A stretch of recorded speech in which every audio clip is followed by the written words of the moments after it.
हे मला शाळेत पाठवित होते. मला काय शाळेत जाऊ वाटत नव्हतं. खरंच जाऊ वाटत नव्हतं. आणि असं व्हायचं, शिकूच वाटत नव्हतं. अडाणी राहिलो. पण आता मोबाईल निघल्यावर काही समजाना. कुणी कुणाचे पैसे काढायला लागले, वाचायला येत नाही, लिहायला येत नाही. अंगठा आहे आणि बॅलन्स टाकायचं म्हणलं की पुल्ला माणूस बॅलन्स ओढून घेतो. आणि कुणाला टाक म्हणलं की ते त्याच्याच मोबाईल मध्ये घेतो. अडाण्याचं काही राहिलेलं नाही. आता असं वाटतं शिकलो असतो तर भारी झालं असतं, पण काहीच समजत नाही. आधार कार्ड, पॅन कार्ड, कसं तिकीट काढायचं, कसं समजा रेल्वेला ऑनलाईन, काय समजाना. अडाण्याचं राहिलं नाही आता काहीच. असं वाटतं शिकवावा असं शिकवा वाटतं, पण आता काय टाइम गेला निघून, कसं शिकायचं. आणि अडाणी माणूस आपण. कुठं बाजारला गेलो त्यांनी देईन मागण थोडं पैसे द्यायचे. चिठ्ठी समजत नाही इंग्लिश, चॉकलेट घेतलं इंग्लिश, काड्यापेटी घेतलं इंग्लिश, काय मराठी काहीच नाही.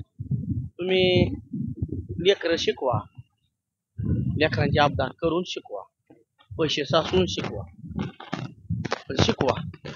असे अडाणी माणसालाच प्रश्न विचारा, शिक्षणाचं महत्व काय. कमीत कमी 10वी 12वी झाली तरी त्याला वागता येईल, जाता येईल. कुठं न्यायचं म्हणलं की त्याचं कामच करीत बसावं लागतं या अडाणी माणसाला. या इष्टी कुठं चालली त्याला विचारायचं, कोण खरं काय सांगत नाही. आणि अडाणी माणसाला असं वाटतं आईला आपल्याला माणूस पशुद्ध काही. पण असं झालंय, समजा ऑनलाईन झालंय, तिकीट काढायचं ऑनलाईन झालंय, मोबाईलवर बोलते ती, तिथं रिक्षावाला येतो ऑनलाईन. अडाणी माणसाचं काय सुद्धा नाही. म्हणून शिकावा लेकरांनी, चांगल्या ह्याच्यातून शिकावा.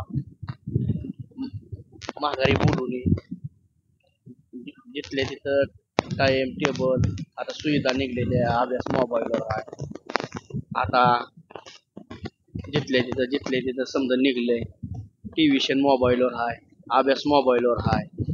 व्यवस्थित लेकरांनी शिकावा असं विनंती आहे. एवढी विनंती आहे. आणि लेकरांनी शिक्षणाचा उपयोग करावा. पहिलं झालंय की आता होऊ नये. आणि खरंच जग फसवी नाही. थँक्यू. एवढं दोन बोलून शब्द